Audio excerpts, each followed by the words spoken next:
भाई साहब, ये दुनिया है।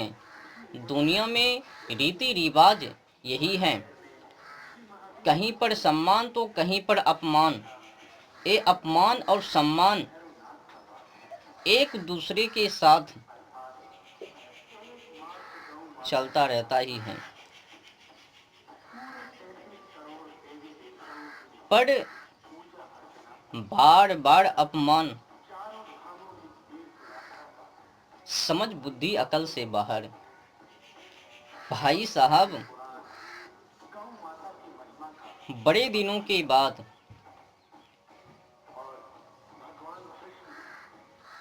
बहुत ही दिनों के बाद अगर मुझे अवसर मिला है, मौका मिला है बोलने की क्रिसमस डे के ऊपर, तो मैंने सोचा क्यों ना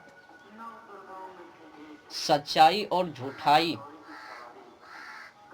की पोल खोला जाए। जो सच्चाई है और जो झूठाई है उनका खंडन मुंडन क्यों नहीं।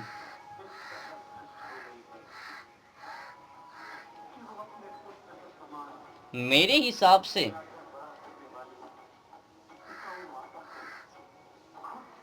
बाइबल में जो उल्लेख हैं उस उल्लेखों का सम्मान कहाँ तक, आइए समझते हैं। एक मेरे ही हिसाब से नहीं, दुनिया के जितने भी अच्छे स्वभाव के लोग हैं, सच्चाई को मानने वाले हैं, उनके भी हिसाब से, जो मानवतावादी हैं, विद्यावादी हैं, उनके भी हिसाब से, एक मेरे ही हिसाब से नहीं, तमाम सारे जो भी लोग सच्चाई को मानते हैं, सच्चाई में झूठाई को बढ़ावा नहीं देते हैं, उनके भी हिसाब से बाइबिल को पढ़ने पर पता चलवे क्या सच्चाई क्या झूठाई। किसी का जन्मदिन और किसी का क्रिसमस डे बड़े उल्लास के साथ, उत्साहित, उत्तेजित, धूमधाम से Christmas day Christmas day.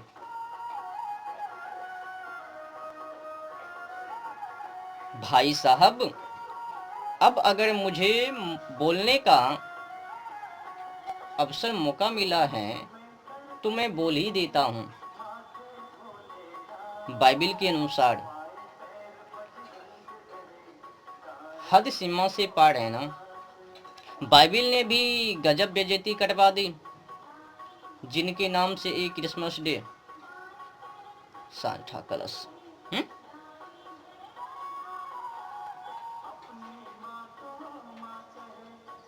Christmas day हद सीमा पार है ना। अब जो बाइबिल खुद ही जिनके नाम से क्रिसमस डे, चलो कोई बात नहीं, हम आगे बढ़ते हैं क्रिसमस डे की ओर। गजब बेइज्जती बाइबिल ने तो करवा ही दिया क्रिसमस डे वाले को। अब समझ में नहीं आता ये हिंदू को क्या हो गया है। हिंदू होकर भी बिना सोचे समझे विचारे मंथन किए, बिना सच्चाई से अवगत Christmas day Christmas day Christmas day मना रहे हैं। अपने क्यूट बालक को, सुंदर बालक को, अपने बाल बच्चों को, प्यारे प्यारे बाल बच्चों को नाले की कीड़े बना रहे हैं, जोकर बनाकर सोशल मीडिया पर डालकर उनके साथ मौज मस्ती ही हूं कर रहे हैं। ये बाल बच्चों की बात छोड़ ही दो, यहाँ तक कि सुनने में आया है कि भगवान श्री कृष्ण जी के प्रतिमाओं के साथ भी खिलवाड़ किया। अब बमपंथी हैं या फिर कौन हैं, भगवान श्री कृष्ण जी को भी जोकर बनाकर उनके साथ मौज मस्ती कर रहे हैं। भगवान श्री कृष्ण जी को भी कहीं को नहीं छोड़ा, क्रिसमस डे के नाम पर उनको भी सेंटा क्लॉज बना दिया।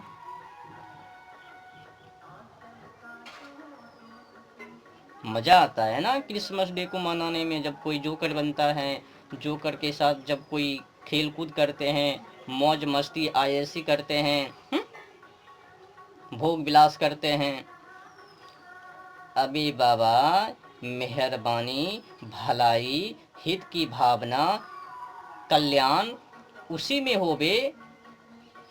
अगर हित चाहते हो, बड़ाई चाहते हो, सम्मान चाहते हो,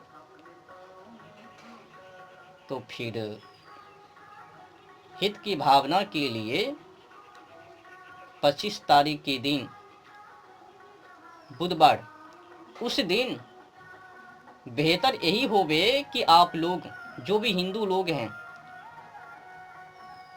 तुलसी पूजा कर लेवे, पीपल पूजा कर लेवे, बरगद पूजा कर लेवे, अन्य जो भी पेड़ पौधा है उनका पूजा कर लेवे।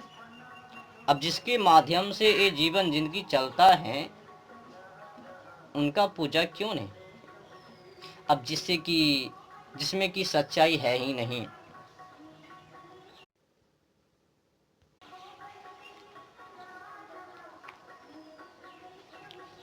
ये है बाइबिल, और इस बाइबिल को पढ़ने पर पता चलता है कि वो जो लोग हैं ना, केवल तो केवल गरीबों की बस्ती में जाकर गरीबों को बहला फुसलाकर मन को भ्रमित चंगा करके उनको अपने धर्म में शामिल कर लेते हैं। धर्म नहीं, उनका तो मजहब है, बमपंथी है, तो बमपंथी में शामिल करवा लेते हैं। सच्चाई को त्याग करवा के झूठाई में शामिल करवा लेते हैं। और हिंदू लोग भी भोली भाली तो है ही, उनमें शामिल हो लेते हैं। हिंदुओं से निवेदन है कि सबसे पहले ईसाई बमपंथी के बारे में सच्चाई से अवगत कर ले।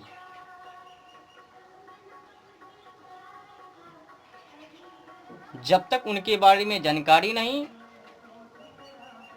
किसी तरह से भी कोई हस्तापेश नहीं, चुप बैठो। अब जो लोग गरीबों की बस्तियों में जाकर गरीबों को दूध भात दही चावल इत्यादि इत्यादि का प्रलोभन देकर भोली भाली को बहला फुसलाकर मन को भ्रमित करके अपने बमपंथी में शामिल कर लेते हैं। अब जो बमपंथी यहूदियों से, आपको पता है कि यहूदियों ने पिलातुस से विनती करके उनको क्रूस पर लटकाकर उनके टांगों के साथ बर्छे से उनके शरीरों के ऊपर क्या किया। अगर अधिक कुछ जानने के लिए चाहते हो ना, तो फिर बाइबिल को खोलना, उनको अध्ययन करना। मैं पेज नंबर भी बता देता हूँ, जाके अध्ययन कर लीजिएगा। अगर मैं पढ़ के बताऊँगा तो बहुत लंबी वीडियो।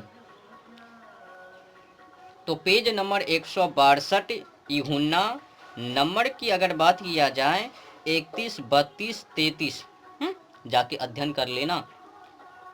एक बार फिर से दोहरा देता हूँ, पेज नंबर 162 यूहन्ना अगर नंबर की बात किया जाए 31, 32, 33, अध्ययन कर लेना। जिसके नाम से ये बड़े दिन ये ईसा चला, उन्हीं के अनुसार ये दिसंबर, जनवरी, ये फरवरी हिलना फिलना चिलना चलता तो है। अब जो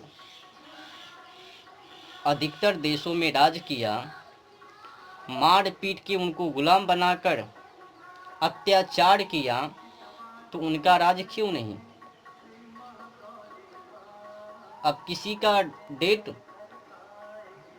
हटाकर वो अपना डेट डाल देवे, किसी को गुलाम बनाकर उनके ऊपर अत्याचार करवे, गजब बेइज्जती किया बाइबिल ने। समझ रहे हो ना? मैं जब भी उनके बारे में चर्चा करता हूँ ना, तो सबसे अधिक मुर्दे जिलाए जाते हैं, कोढ़ी सूद किए जाते हैं, लंगड़े चलते फिरते हैं, बहरे सुनते हैं, गूंगे बोलते हैं, इस पर सबसे अधिक चर्चा करता हूँ।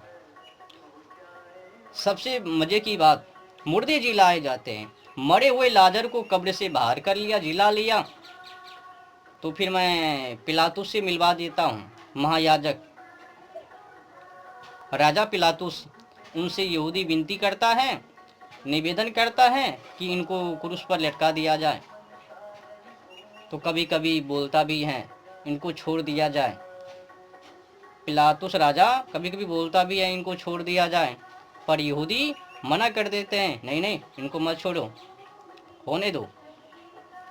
तो क्रूस पर लटका कर उनके टांगों के साथ बर्छे से उनके ऊपर, कभी कभी जब उनकी बस्तियों में प्रचार करने वो जाता तो उनके ऊपर पत्थर भी, कहीं कहीं पर ये भी वर्णित हैं, जो स्वयं हैं वही अपने ही हाथों से निर्दोष मछली के माध्यम से 5,000 लोगों की तृप्ति। और कहीं कहीं पर यह भी वर्णित है कि उसने पृथ्वी का बोझ पाप को गैठरी बन स्वर्ग ले गए। अब पाप की तो बात है ही नहीं, पुण्य ही पुण्य है ना। कहीं कहीं पर यह भी वर्णित है, बेविचार से गलत आदत वाले लोगों से, विशुद्ध वस्तुओं से दूर रहो। पर जब उसने पृथ्वी का बोझ पाप गेठरी बांध स्वर्ग ले गए, तो ये जो सच्चाई लोग हैं अब पाप क्यों ना करवे, सब कुछ करवे। जब ये मानवों को पता ही है कि हम पाप करे पुण्य करे तो क्या लेना देना, जब उसने पृथ्वी का पाप गेठरी बांध स्वर्ग ले गए तो ये सच्चाई मानव भी उन्हीं में कूद पड़वे, भोग विलास करवे, एक दूसरे के साथ छेड़खानी करवे, या फिर उनके ऊपर दबदबा बनावे, जानवर खावे, पंछी खावे। ये जानवर पंछी तो आ गया ही है बाइबल में, कुरान में भी। तो जानवर पंछी तो चलता ही है। जब न्याय की दाता है ही नहीं तो जानवर पंछी क्यों ना चलवे। अब जिनका रहम सहन दया भाव निर्दोष जानवर पंछी के ऊपर नहीं, तो उनकी कहानी क्या होवे, जल्लाद नहीं तो क्या। अब जो जलवायु और ओजोन परत की परवाह ना करके सीधे हमला जानवर पंछी के ऊपर, तो उनकी